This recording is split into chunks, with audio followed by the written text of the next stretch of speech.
There are places on Earth that are so vast they still impress upon us the power of nature. The immense, rugged and varied Canadian terrain never fails to astound me. This is a record of my journey across this magnificent land and back into its history.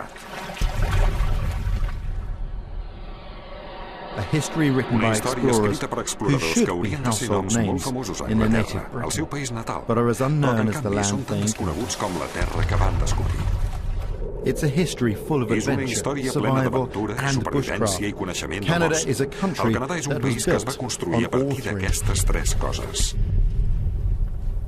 But this is not a survival series. Però no és una sèrie sobre supervivència, sinó més aviat sobre els coneixements i les maneres de fer que van servir per una altra cosa, una cosa molt important, per explorar un dels medis més extensos i fascinants del planeta.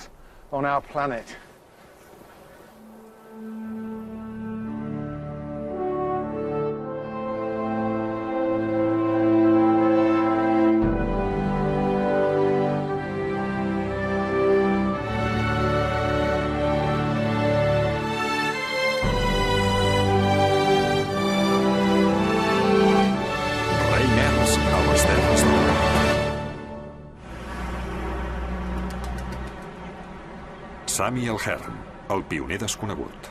This particular story of Aquest relat en exploration concret starts in the comença al Museu Natural d'Història History Natural Museum de in Londres. London.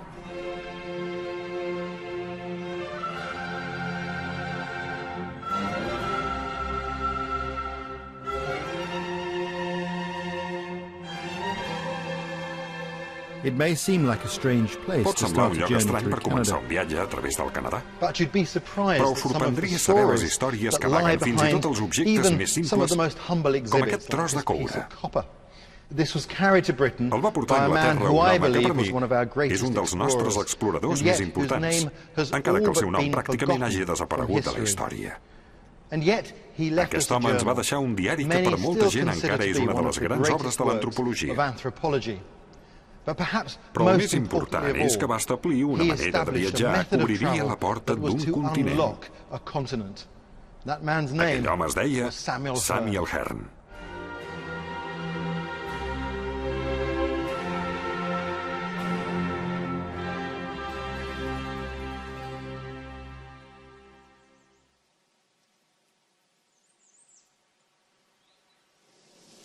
Although Hearne's exploits Hearne va were fer coses incredible, they are not extraordinàries well i tot known. i així no és To me, gens however, conegut. he has been an Però per mi sempre inspiration. ha sigut una font d'inspiració. In my study of Mentre bushcraft, estudiava I coneixements kept de coming bosc, across constantment em the sortia el name nom of de Samuel Samuel Hearne. Hearne. Everywhere I turned, Mirés on mirés, it's em the same sortia name. aquest nom. There'd be a Per reference exemple, to how people explica prepared com es skins preparaven for les clothing. pells per fer-ne peces de roba. Field guides would cite his work Les guies de camp when citen la seva obra describing quan parlen medicinal dels usos uses of medicinals de different diferents plantes. leaves. And anthropologists I els antropòlegs citen they'd capítols cite sencers chapter de la and seva verse obra from his works que expliquen describing com how era la vida en aquesta people used to part live del món. in this part of the world. So I decided I ought to get on Per his això trail vaig decidir and seguir find els out seus as much as passos I i could mirar de about him. descobrir tot el que pogués sobre aquest personatge. What I discovered was quite a I el surprise. que he descobert m'ha Samuel sorprès Hearne molt. En molts has become a aspectes, tutor to me Samuel in many Hearne s'ha ways. convertit en el meu tutor. He's taught me vital details, M'ha ensenyat practical trucs things vitals, like coses using birch pràctiques, canker com as ara fer tinder, servir l'escorça but dels also bedolls per key encendre foc. bushcraft principles Però like també learning from principis local bàsics, knowledge. com aprendre dels A coneixements dels philosophy natius, that was una far ahead filosofia of que its anava molt time. avançada al seu temps. His is the earliest Ell va celebration escriure of la indigenous primera alabança de les skills I've habilitats ever dels encountered. indígenes que he trobat. It's all in his Es pot trobar extraordinary book, tot al seu A Journey to the extraordinari Northern llibre, Ocean. Un viatge a l'oceà Àrtic.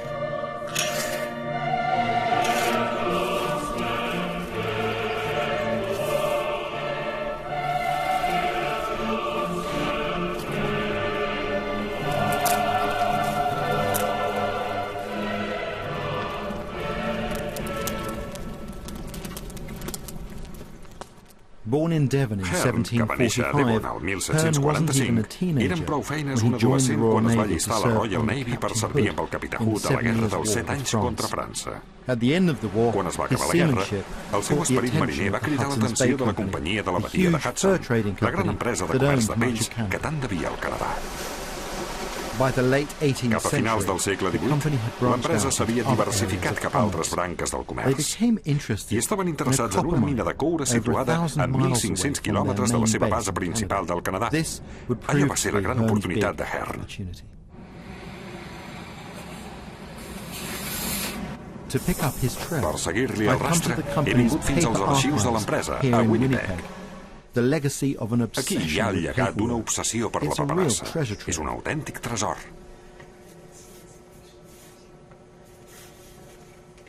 Aquests documents tenen gairebé 250 anys d'antiguitat.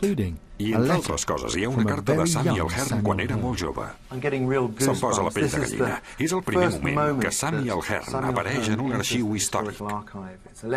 És una carta seva als governadors de la companyia de la badia de Hudson. Senyors, amb aquestes ratlles els vull expressar la meva gratitud i el meu reconeixement de l'obligació contreta amb aquesta gran empresa. Em comprometo a comportar-me sempre d'una manera apropiada a la meva condició. I segueix amb aquest estil. És una carta molt humil, molt discreta, gairebé un murmuri en la història. Però a mesura que vaig seguint el rastre de Hearne, aquest murmuri va pujant de volum. Ara sóc a Sloop's Cove, a l'extrem de la badia de Hudson. Fa molt de temps, tot això estava cobert de gel. Però des que el gel es va retirar, al final de l'última era glacial, la Terra no ha parat de pujar a un ritme d'1 metre cada 100 anys aproximadament. Ara costa d'imaginar, però abans tot això era ple d'aigua. Fa 200 anys, aquí fondejaven barcos. I encara n'hi ha proves. Aquestes argolles de ferro per lligar-los. I més proves encara. Els mariners desembarcaven en aquestes roques i hi gravaven els noms. És fascinant. Aquests grafitis em diuen unes quantes coses. En primer lloc, que en aquella època tenien una cal·ligrafia preciosa. Que diferent dels grafitis que adornen avui les parets de les nostres ciutats. A més, aquests noms van associats a molts episodis històrics. Això és un lloc històric molt important del Canadà. George Holt, per exemple. Quan els francesos van envair aquesta zona, uns anys després, Holt va aconseguir robar un barco i fugir. Hi ha molta història aquí. I també hi ha el nom de Samuel Hearne.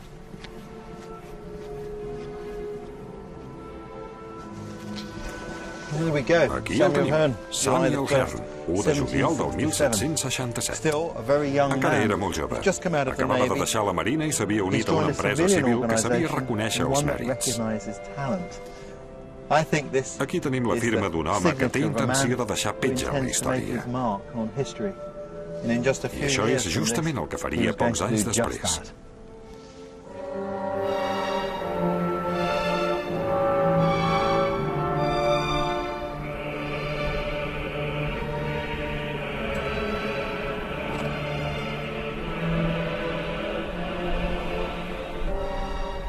La seva oportunitat li va arribar aviat i li va arribar aquí. Això és el Fort Príncep de Gal·les, a la badia de Hudson. Aquí és on van destinar Samuel Hearne. En aquella època, això era el bastió de la companyia de la badia de Hudson al continent, un símbol del poder britànic. Per Hearne era un lloc ple de possibilitats, un lloc on un home amb empenta podia llaurar-se una reputació. Però també és un lloc desolat. Sempre ho ha sigut i sempre ho serà. Aquest any no van poder obrir les portes fins al juny per culpa de la neu. Aquests merlets porten molts records. Ens podem imaginar aquelles persones dretes aquí, mirant cap a fora. Però ara, esclar, la naturalesa torna a reclamar el fort i se'n surt molt bé. I podem trobar unes quantes sorpreses, i avalles i tot. Això sembla un gerd àrtic. Són molt bons. Deliciós. I això és un agressor. Encara no està prou madur. I creix de tot aquí. Extraordinari. Però el vent no para mai, i devia ser esgotador pels que vivien aquí.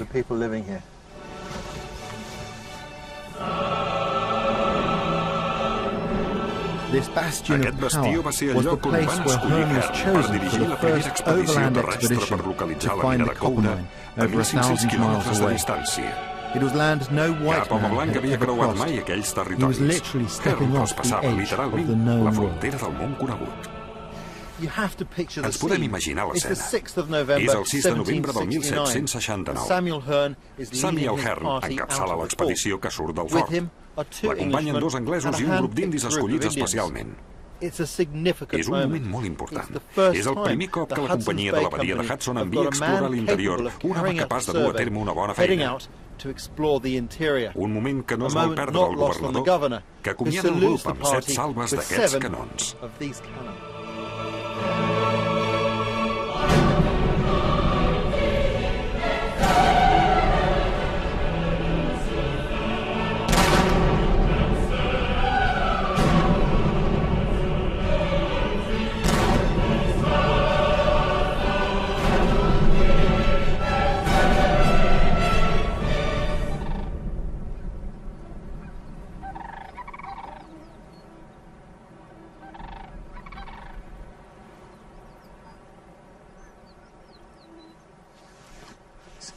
És fantàstic, això. M'hi podria passar tot el dia només observant. A primera vista no es veu res, però gràcies als binocles comences a descobrir la gran quantitat de mamífers i d'ocells que hi ha. Tots els animals estan molt ben camuflats i costen de veure. És més fàcil sentir-los. Aquí hi ha molts insectes i, per tant, hi ha molts ocells i tot el que això comporta. Per arribar a la mina de coure, Hearne havia de travessar un territori així, i aquest és el problema. En aquesta època de l'any hi ha menjar de sobres, però el problema és com travessar el territori. Tot està ple d'aigua.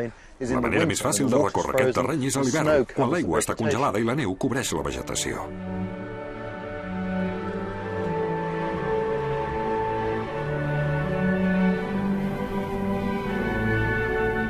Per això, Hearne va fer el viatge a l'hivern. Per desgràcia, l'experiència del grup no va estar a l'alçada.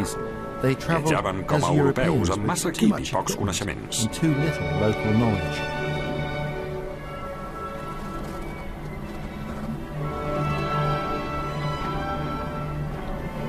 Un mes després, els guies indis se'n van anar, els van abandonar. Hearne es trobava a centenars de quilòmetres de la base en un territori desconegut.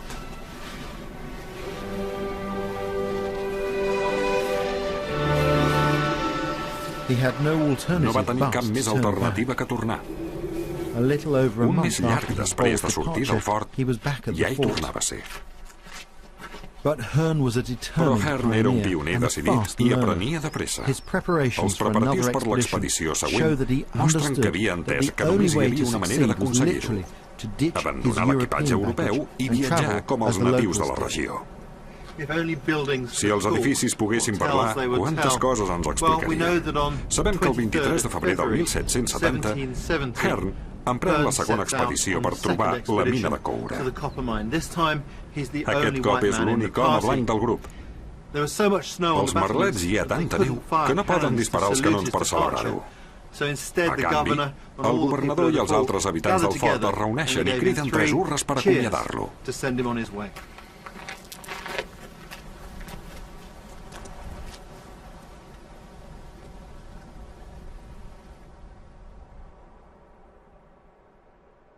Aquest cop, Hearne va confiar del tot en la tecnologia local. Als peus hi portava això, els muclucs tradicionals, unes botes semblants als mocassins. El primer cop que en veus uns, et semblen molt poc adequats per caminar en aquestes temperatures tan baixes. Però el fet és que són perfectes. No tenen superfícies conductores, respiren molt bé i sobretot permeten moure el peu lliurement, i el moviment proporciona escalfor. M'encanta aquesta tecnologia. El primer cop que te'n poses uns, et notes els peus molt lleugers. A més, puc connectar amb l'esperit de les primeres nacions que comporta aquest calçat. A cada pas que fas, notes com la Mare Terra et parla. És una cosa molt especial.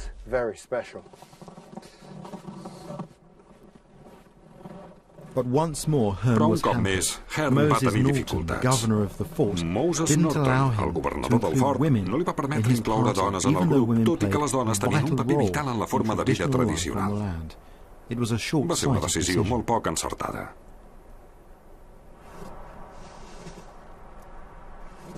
Va ser una sort que l'expedició, amenaçada un cop més per la gana, les penúries i un avanç molt lent, acabés de forma abrupta quan a Hearne se li va trencar la brúixola.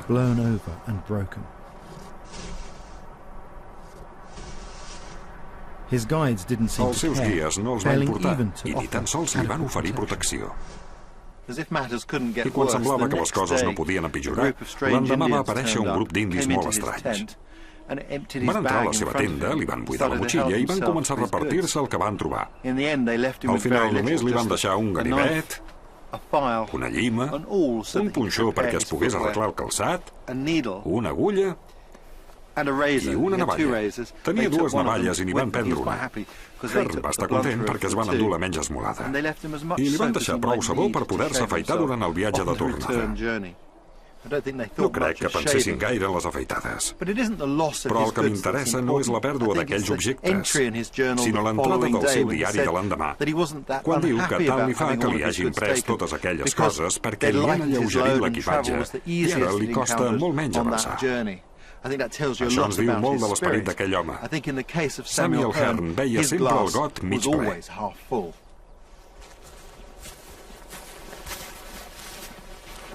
Allò va ser un punt d'inflexió per Hearne.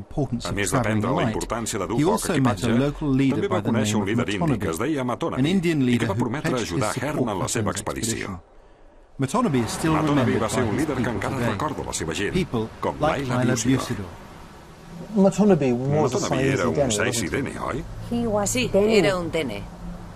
La tribu d'on vinc jo, el Saïs-Dene. I diuen que també tenia sang cri. Es veu que parlava cri i anglès, segons Hearne. Parlava cri, parlava anglès, parlava Dene i parlava inuit.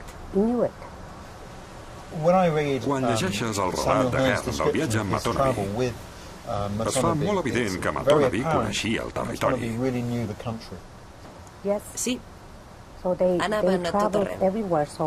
Si agafem un mapa veurem que el riu Coppermine queda molt al nord, però es desplaçaven a peu, coneixien el territori i no necessitaven cap mapa per arribar-hi.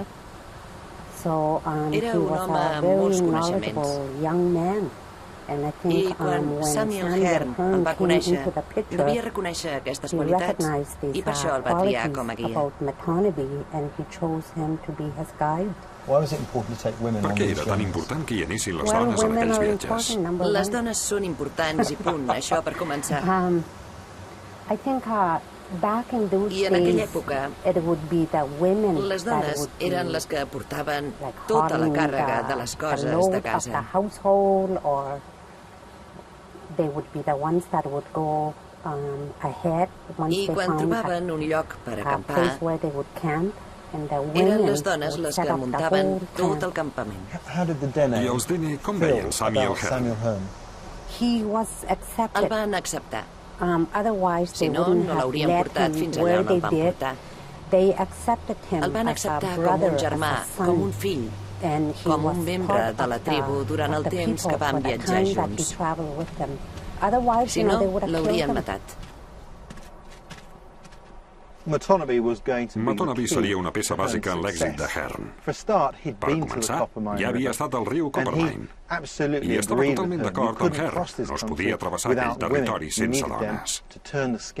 Els feien falta per convertir les pells dels animals que cacessin en peces de roba. També era un home molt respectat a tot el territori, de manera que era poc probable que els ataquessin. Però el més important de tot és que tenia una estratègia perfecta per arribar al Coppermine. Per explicar-vos-la, he de dibuixar un mapa. Això és la badia de Hudson. I això és el Fort Príncep de Gal·les. La mina de coure es troba en un riu aquí dalt. Aquí hi ha la línia dels arbres que travessa el territori. A sota hi ha arbres i a sobre tundra. El que havien fet fins aleshores els guies de Hearne era dirigir-se cap a l'oest i després girar cap al nord, cap a la tundra, on hi havia molt poc menjar. I aquest era el problema. Matonabi va dir: nosaltres no farem això.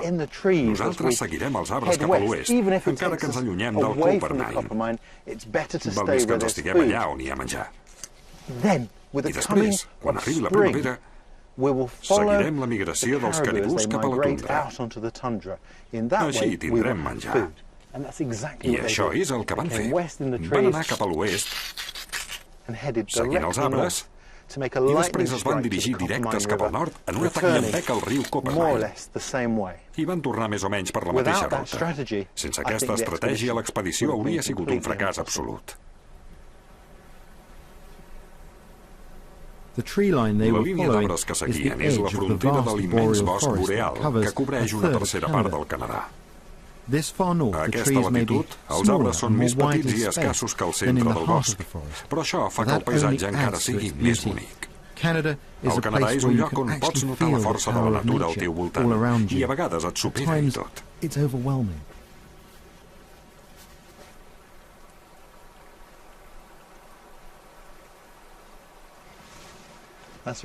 Quina imatge més extraordinària. És fabulós veure un os polar a l'estiu en aquesta part del món. El Fort Príncep de Gal·les, Churchill i altres llocs els van construir en una ruta migratòria tradicional dels ossos polars.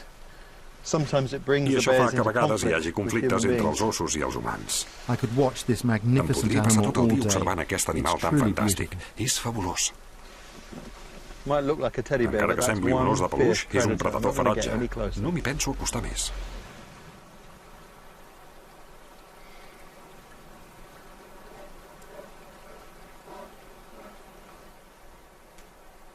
De Matonabi, Hearne va aprendre a viatjar com un indi, ràpid i lleuger d'equipatge, agafant de la terra només el necessari. Al llarg del viatge van anar forjant un respecte mutu molt sòlid. Quan Hearne va arribar a aquest territori, el comerç de pells tot just havia començat i moltes de les persones que es van trobar encara no havien vist mai els objectes que venien de l'est. Hearne ens ha deixat un registre molt valuós de la vida en aquella època, ja que les coses canviarien molt de pressa. Algunes de les persones amb qui viatjava no tenien olles metàl·liques i feien servir recipients fets d'escorça de bedoll. Ara intentaré fabricar-ne un.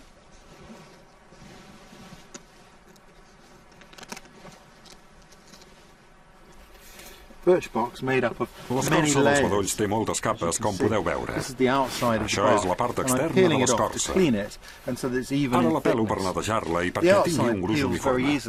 La part de fora es pela de seguida, però l'interior no. Per això l'interior de l'escorça serà la part exterior del recipient.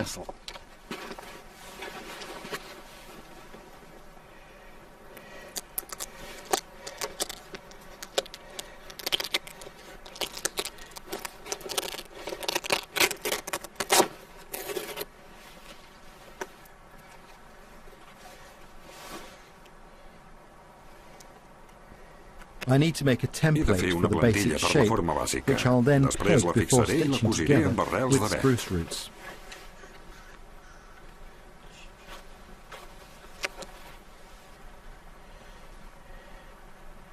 L'escorça de bedoll és un material molt agradable de treballar. S'assembla una mica a treballar amb pi, però aquestes condicions no són les ideals. Costa molt fer-ho aquí al bosc, perquè l'escorça està freda. Jo tinc les mans fredes i es desfà.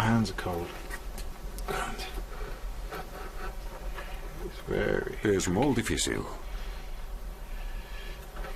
Costa molt perquè no vull fer un cistell i prou, sinó un cistell que contingui aigua. I això fa que encara sigui més difícil.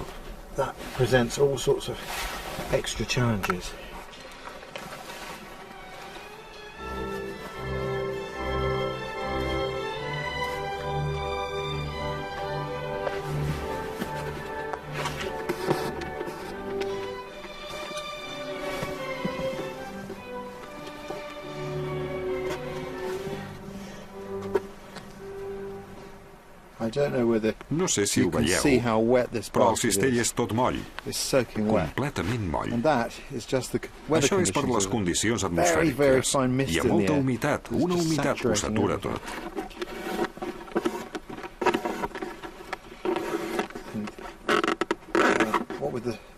Entre el fred i les mans humides és molt difícil treballar. Em sembla que mai havia fet un cistell en unes condicions tan complicades. És molta feinada per preparar-se un te.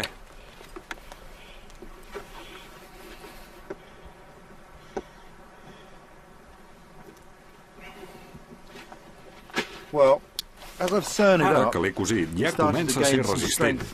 Ja té estructura. Però encara falta posar-li una vora al capdamunt. Ara necessito un plançó ben prim.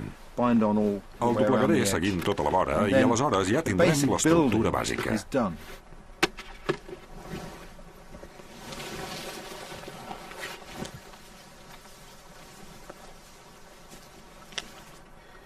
M'agrada molt aquesta feina. Feia temps que no feia un cistell d'aquests i és molt agradable. Et satisfà molt. A mesura que el vas acabant, cada cop és més fort. A més, aquests materials són molt agradables de treballar-hi.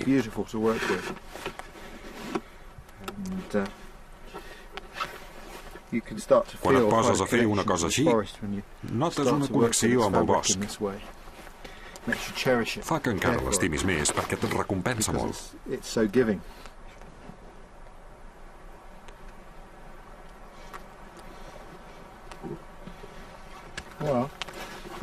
Més o menys ja està. Com veieu, ara ja és prou resistent. Però encara no pot contenir aigua. Deixa passar la llum. Primer hem de segellar totes les costures amb resina d'avet. I avui costarà una mica perquè la resina no s'enganxa a l'escorça humida. A veure si la puc assecar d'alguna manera. Em sembla que l'hauré d'acabar un altre dia.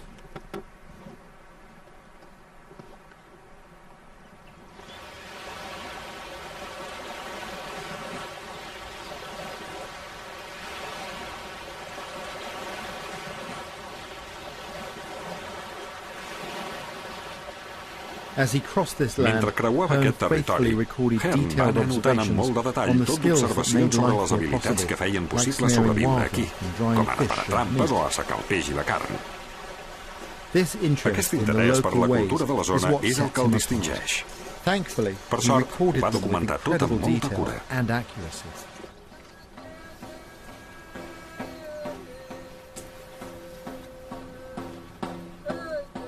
Viatjava amb indis dels boscos i no tenia cap alternativa que no fos acceptar la seva cultura. Però la va acceptar amb molt bona disposició i ens va deixar un retrat de primera mà de la vida al bosc en aquella època.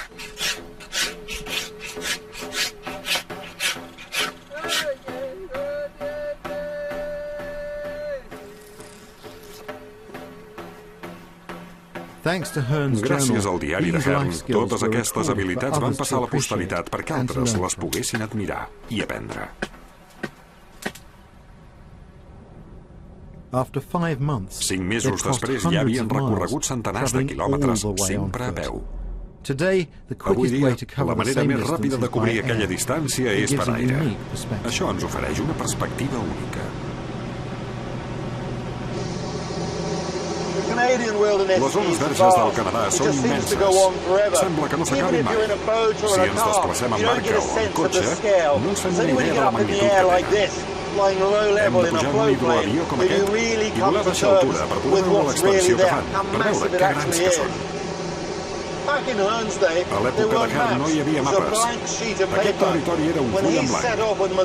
Mentre caminàvem a Tonabee, Hearne va anar mapant els camins. Els experts s'han mirat el que va dibuixar i hem vist que mai es va equivocar més de 30 quilòmetres en el càlcul de les distàncies. Tenint en compte els instruments de què disposava, és una demostració extraordinària d'orientació.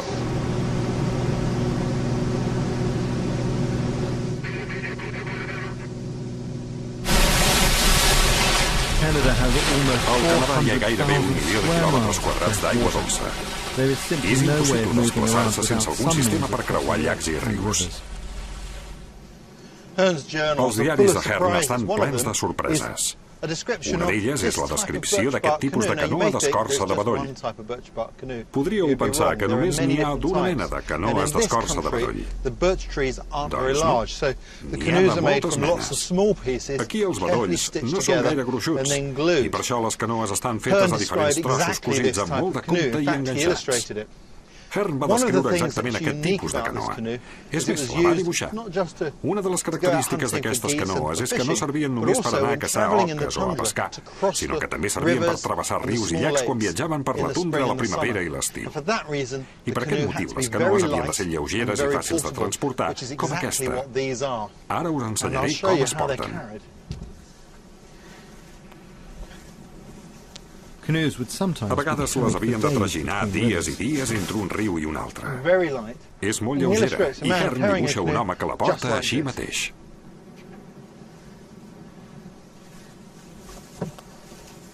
Es pot agafar amb una mà de tan poc que pesa. Increïble. Diuen que avui dia fabriquen canoes lleugeres. I què més? Això és una canoa d'Ocnip. Porta el nom dels habitants de la zona. Avui dia, els d'Ocnip han recuperat el seu nom tradicional, Tilshaw. Els ancians de la població de Rae Edzo han instal·lat un campament temporal als afores del poble per ensenyar-me com era l'estil de vida tradicional, l'estil de vida que va conèixer Hearne, com ara aquesta sopa feta de sang de caribú. La vols tastar? Sí, i tant. Nosaltres no desaprofitem mai res. Gràcies. És una sopa molt bona. I vols sal? Podes dir la sal que vulguis. Primer la tasto. Sí. Doncs a veure. Està molt calenta, vigila. Samuel Hearne deia que li agradava. Sí. És molt bona. Sí, és bona. Escalfa moltíssim. Sí. Potser li falta una mica de sal. Aquesta sopa no es deixa mai d'un dia per l'altre. És molt bona. Quan la meva dona em fa una olla plena, venen els meus fills i els meus nets a casa. Els truco i els dic, hem fet sopa de sang, i venen corrents. I t'escalfa molt. Sí. Tal com va descobrir Hearne, la terra et proporciona de tot. Si la fas servir bé, et manté durant tot el viatge. John B. Zowie és un indi Tilshaw que es dedica a defensar la seva cultura. Quan venia cap aquí, no sabia fins a quin punt s'haurien conservat els coneixements, ja que totes les comunitats de les primeres nacions, els ancians comencen a morir, i a més, molt de pressa, per culpa de la diabetis i altres problemes. Però he quedat molt sorprès amb els coneixements que s'han conservat. A què creus que es deu? A la zona on vivim, els arbres són molt petits, i vagis on vagis, aquí necessites una canoa. Aquí no hi poden arribar embarcacions grans. Per tant, els primers comerciants, al segle XIX, no venien a aquesta zona. S'estimaven més navegar amunt i avall del riu Mackenzie. De manera que aquesta zona va quedar completament aïllada fins al 1961, quan van construir la primera carretera. I el desenvolupament no va començar fins al 1970. Però les coses no van canviar gaire, perquè no hi havia feina, no hi havia llocs de treball, i tothom va seguir caçant, pescant i parant trampes. I la llengua es va mantenir amb molta força. Però en els últims 15 anys les coses han començat a canviar amb molta rapidesa. Aquí hi ha una continuïtat que va fer possible la vida al bosc. I encara que els Tilshaw s'hagin instal·lat al món modern, és una delícia conèixer la Pauline que manté viu el passat. Suposo que antigament la peça que es gastava més era el calçat. Sí. Els mocassins, com aquest. Això és un mocassí de feina, oi? No té adorns. Aquests mocassins tan senzills són preciosos. S'ha de tenir molta traça per fer-ne. Sí, i tant. Quan era petita, el pare sempre em portava. Es passava el dia parant trampes. I la mare sempre trobava la manera d'arreglar-los sense que es notessin els pedaços.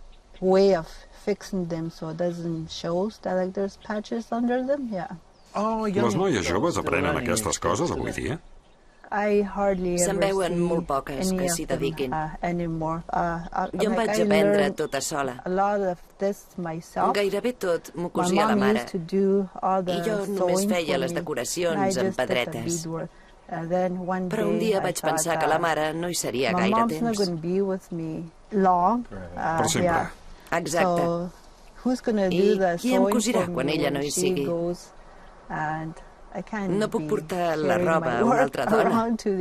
I vaig començar a aprendre'n. Preparar la pell d'ant costa molt. M'he fixat que aquestes bosses estan fetes de molts trossets. Això és perquè no es malgasta res, oi? Exacte. Si llancés alguna cosa, la mare tindria un atac. S'aprofiten tots els retalls, fins al més petit.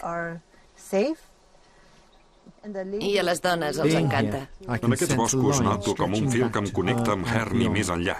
Un fil que transporta els coneixements per treure vida del bosc.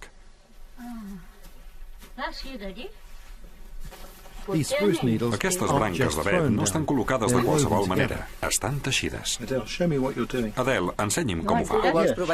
Sí, ensenyi'm com ho fa. No és gens fàcil, eh? Es fa així?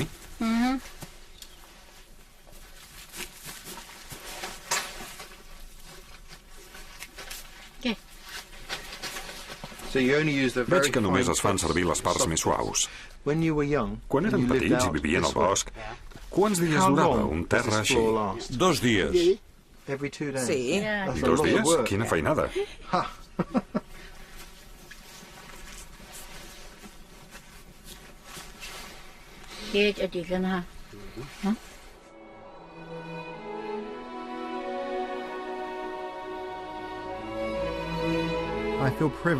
És un privilegi aprendre aquestes habilitats directament de les mateixes tribus que es va trobar Hearne. És extraordinari poder veure en directe les coses que he llegit durant anys als diaris de Hearne.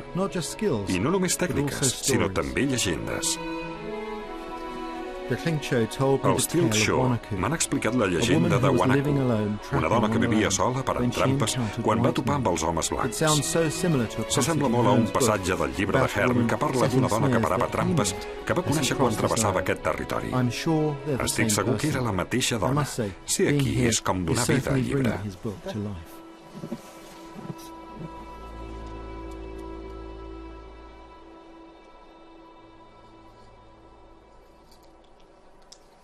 Abans de deixar els Tilkshaw, vull saber una altra cosa. I segur que l'Eddie me la pot explicar. El bosc us proporciona moltes coses? Sí. El bosc em proporciona molt de menjar. Jo em vaig criar al bosc. O sigui que estic acostumat al menjar tradicional. It provides lots of food for me. You know, I was raised in the bush, so I'm used to always eating traditional food. And I like going out fishing, or setting snares M'agrada for sortir a rabbits, pescar or o a even parar ptarmigan. trampes per caçar conills o galls fers. That's the way I was raised. And I don't like eating too much store Em food. van criar així. Like food from a shop. I don't like eating too much No of that m'agrada stuff. gaire el menjar que es compra a les botigues. Aquestes coses no m'agraden gaire. Què és el més important de tot per un home Tilkshaw?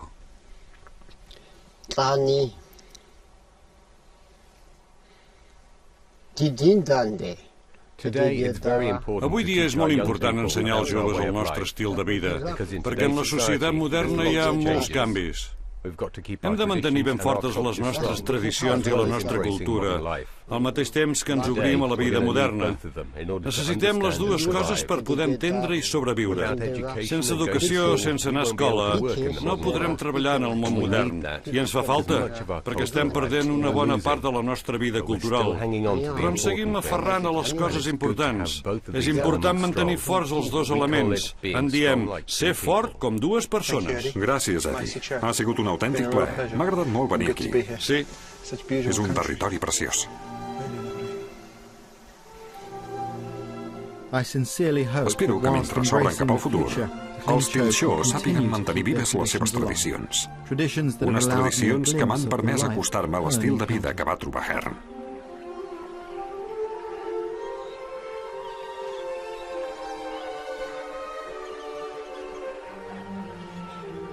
Hearne ja havia recorregut uns 1.200 quilòmetres seguint la línia dels arbres.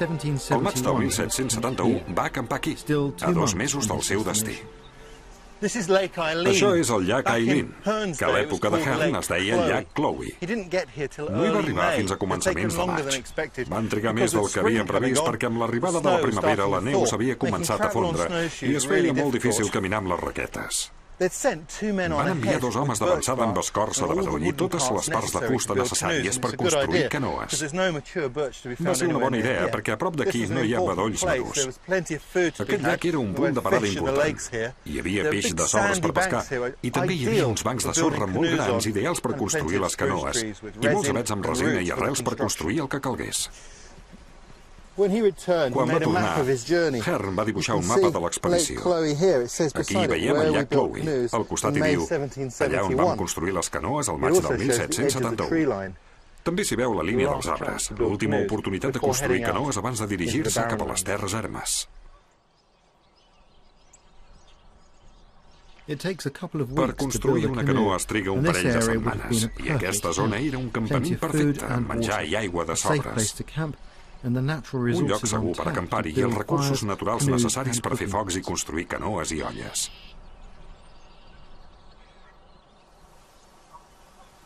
Fixeu-vos quanta resina hi ha en aquest arbre. Està molt fet malbé i en sobresurten tot de terrossos de resina sòlida. Ho veieu? Té bon gust. Aquí no costa gens trobar tot el que cal per construir una canoa. I també és el lloc ideal per acabar la meva olla d'escorça.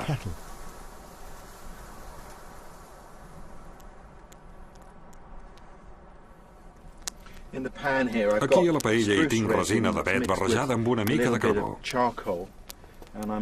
Ara l'escalfo al foc. S'ha de vigilar molt perquè si s'escalfa massa s'encén. I seria un foc greixós, que és molt perillós. Quan està tan calenta, vigileu que no us caigui a la pell. La resina es fa servir calenta. Amb una paella és molt fàcil, però abans que arribessin aquests estris a través del comerç, això era impossible. Havien de buscar una pedra per poder-hi escalfar la resina al costat del foc. Aleshores s'agafava un bastó i s'anava recollint la resina. Ara veureu com ho faig. Així. I a mesura que es va refredant es va endurint. I així vas afegint capes fins que tens un bastó per enganxar. Escalfem el bastó al foc perquè s'estovi i ja podem anar posant la resina on faci falta per segellar el cistell.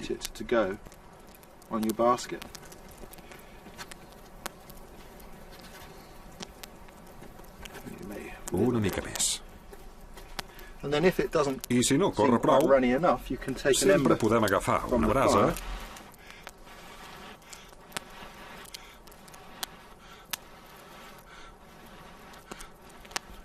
per escalfar la resina i fer que es fongui.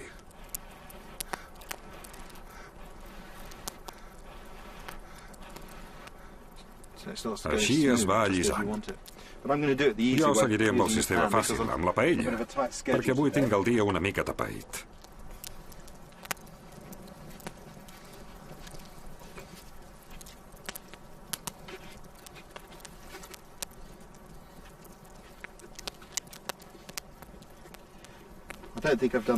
No és que m'hagi quedat perfecte. Abans, quan aquesta habilitat servia per viure, segur que ho feien molt millor perquè ja tenien els dits acostumats a fer-ho sovint. I segurament no haurien gastat tanta resina com jo. A veure si ara reté l'aigua.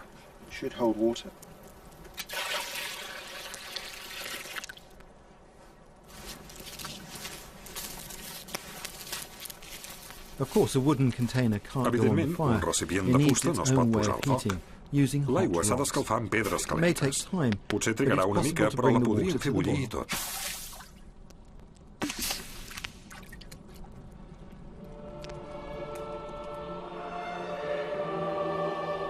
Quan Hearne se'n va anar d'aquí, cada cop va trobar menys arbres, fins que al final va deixar enrere el bosc boreal. Al davant l'esperava un clima més extrem, menys menjar i menys aixoplucs. En altres paraules, les terres ermes.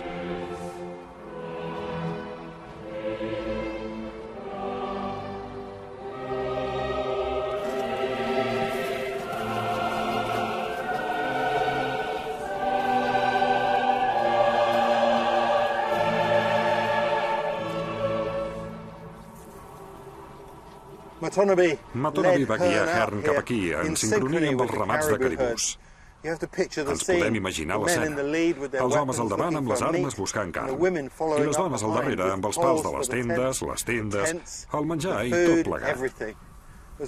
Van ser unes setmanes penoses amb molt poca protecció. I quan feia mal temps, devia ser horrorós.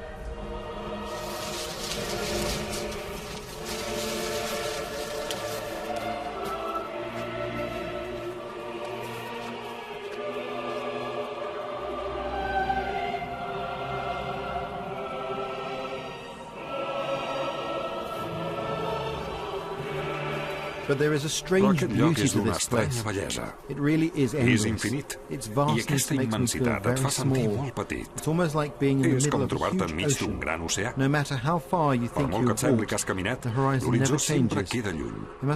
Calia molta força de caràcter i molta voluntat per aguantar i tirar endavant.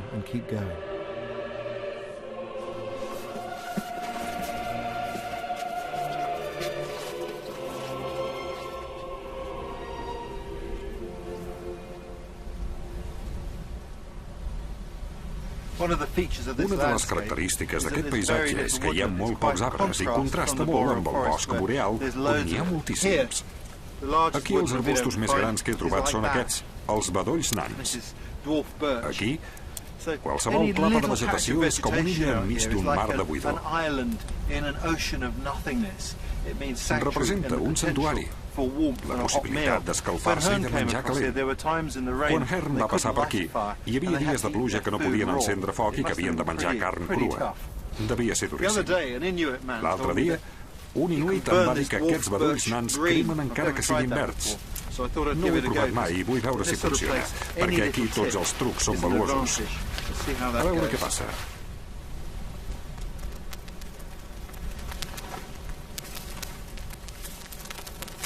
Doncs sí, sí que crema. Fantàstic.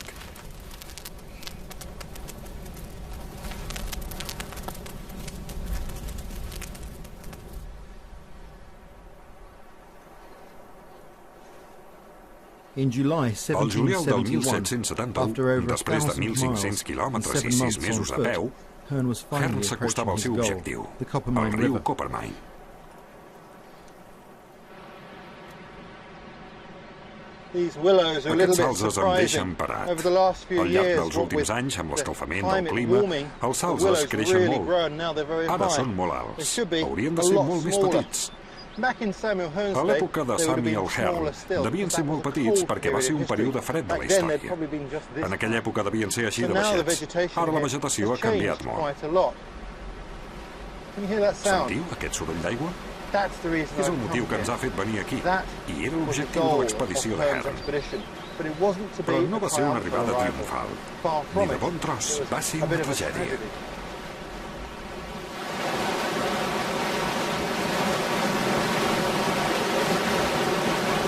Hearne havia vingut aquí per buscar-hi coure, però per desgràcia els seus guies tenien unes altres prioritats.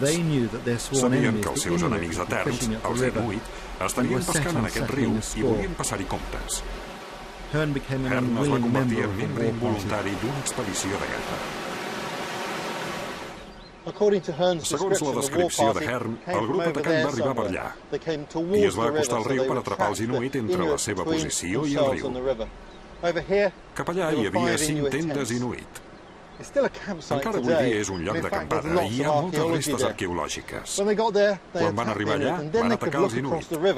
Aleshores van mirar a l'altra banda del riu, que fins aleshores no la veien, i van trobar unes quantes tendes més. I van decidir atacar també. Les bales van picar contra les roques I molts dels Inuit no havien vist mai un mosquet.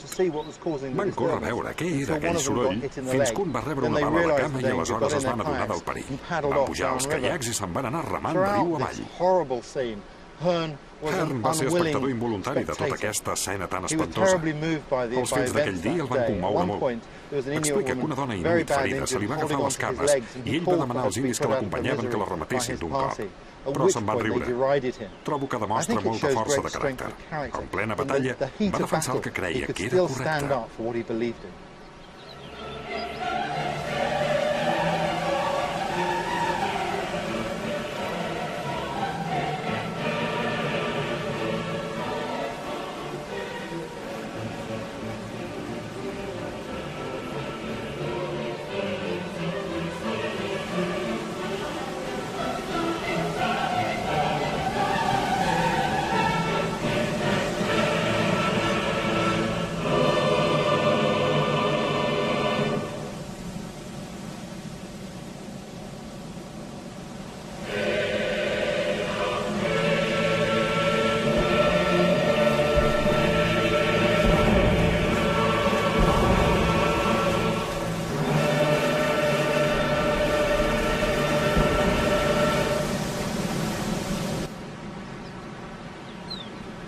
L'impacte d'aquells fets ha arribat fins als nostres dies, tal com em va explicar Alan Niptanatiak, un inuit de la població de Kuglutuk, situada molt a prop. Quan ho vaig descobrir, quan vaig ser prou gran i vaig començar a llegir llibres que en parlaven, em va trasbalsar molt, perquè algunes d'aquelles persones podien haver estat avantpassats nostres. Però ja no hi podem fer res. I avui dia no hi ha cap ressentiment entre nosaltres i els altres grups. Tot això ha quedat enrere. No podem viure en el passat. Hem de tirar endavant. La vida és massa curta. En aquella descripció es parla d'una dona gran que pescava amb un arpó a les cascades. On creus que devia pescar? Per pescar amb arpó se situaven a la base del sal, perquè els peixos piquen contra la roca. Allà hi ha més corrent i es formen molts remolins. I encara hi anem ara. Encara pesquem allà amb un caquibat. Sempre pescaven en aquesta zona. És un lloc amb molts peixos. Es veuen les cues i tot. I avui dia encara hi ha gent que hi va a pescar. Et sap greu que en diguin les cascades sagnants?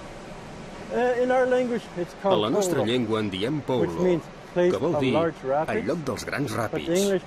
En canvi, el nom anglès es refereix a la tragèdia, però nosaltres en diem Poulo. Què en saps de Samuel Hearne? Per tot el que n'he llegit als llibres, Samuel Hearne va fer moltes coses importants pel Canadà. Va obrir el nord amb el seu viatge, i els seus mètodes van consistir a adaptar els coneixements dels aborígens, la manera de vestir, la manera de desplaçar-se, i també els va fer servir de guies. Per això va tenir més èxit que els altres exploradors.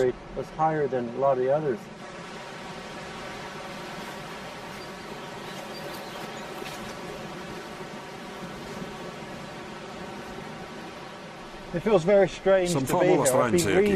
Ja fa molts anys que llegeixo llibres sobre Samuel Hearne. Arribar fins aquí no és gens fàcil, ni tan sols avui dia. Però jo no he hagut de caminar com ell. El respecte que sento per ell és incommensurable. Sempre l'he respectat molt, però ara que he vingut aquí i he vist aquest lloc, encara el respecto més. Molta gent el va criticar. Va dir que era mentida que hagués arribat aquí. Però s'equivocava. Fins i tot tinc el mateix fang a les botes. Quan va arribar aquí ho va descriure tot amb tota mena de detalls.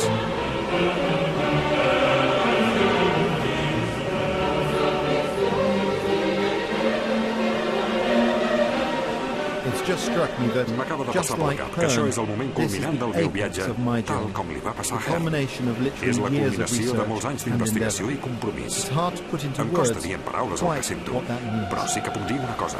Ha valgut la pena.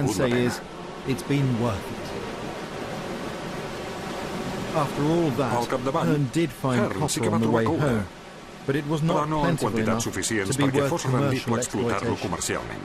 Al Fort Príncep de Gal·les es pensaven que aquí hi havia una mina subterrània. El que hi ha és el riu Coppermine, i en aquesta zona es troben terrossos de coure de manera natural. Després d'un parell de dies buscant-ne, l'expedició en va trobar uns quants fragments. En van trobar un de molt gros en forma de llebre dormida. És el que encara es pot veure avui dia a Londres.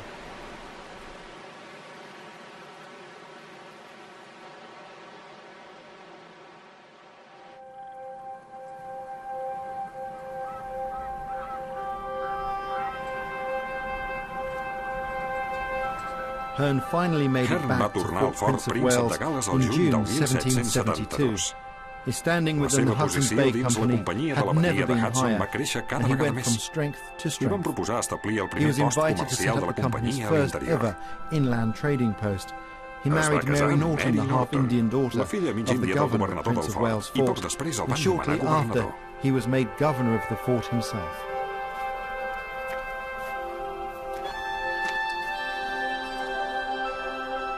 The fort was meant to be a Aquest fort stronghold havia de ser and a un bastiu deterrent contra to els French invasors invaders, francesos. but though it looks Però per impressive, it's impressionant que fatally sembli, té un flawed, defecte as it has gravíssim. no source of No hi drinking ha cap water. font d'aigua It potable. was also A més a drastically més, undermanned. van reduir molt els efectius que hi So when havia French destinats. warships sailed into Per tant, Hudson's Bay, quan els van arribar els Hearne had barcos de no guerra option francesos a la badia but de to Hudson, surrender Hearne no and va was tenir cap taken més opció prisoner. que rendir-se i el van fer presoner.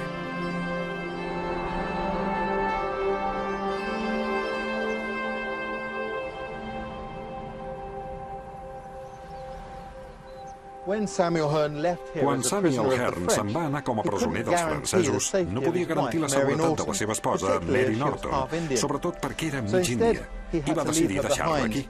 He didn't manage to get Hearne back no hi va here poder tornar fins al until setembre del September 1783, 1783, i quan va only to arribar discover va descobrir that que la she seva had dona havia starved mort to de death fam in durant the un hivern particularly hard especialment winter. dur. He was Va quedar heartbroken. destrossat. In his journal, Al seu diari hi ha he has un an dibuix del engraving fort that he fet made of més the o fort menys from des more or less d'aquesta this posició. position. And in the foreground, I al there are fons hi two ha dos characters, personatges, a man un home and a i woman. una dona. We've no idea who No they sabem are, qui eren, but I like to però a mi think m'agrada that pensar it's que són Sam Hearne Hearne and the love i of his l'amor de la life, seva vida, Mary Norton. Mary Norton.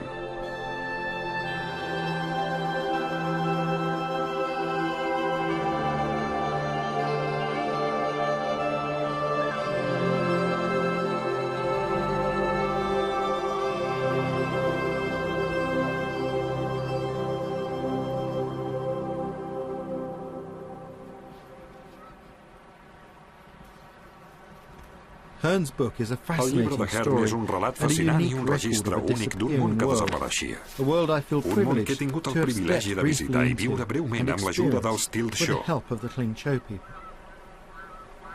The book may be a El llibre és definitive una obra work, acabada, but his però legacy el llegat isn't de just Hearne in no the s'acaba amb pages les of his pàgines work. que va escriure. It's out here. També el trobem aquí, in a les the immenses vast terres northern verges del wilderness nord del of Canadà. Hearne was the first Hearne va ser el primer europeu que va entendre la magnitud d'aquest país perquè en va recórrer una bona part a peu. I va ser l'home que va obrir camí, el que va mostrar el mètode que serviria per explorar a fons el continent fent servir els coneixements dels natius. De tots els exploradors que el van seguir, els millors van ser els que van fer servir els seus mètodes.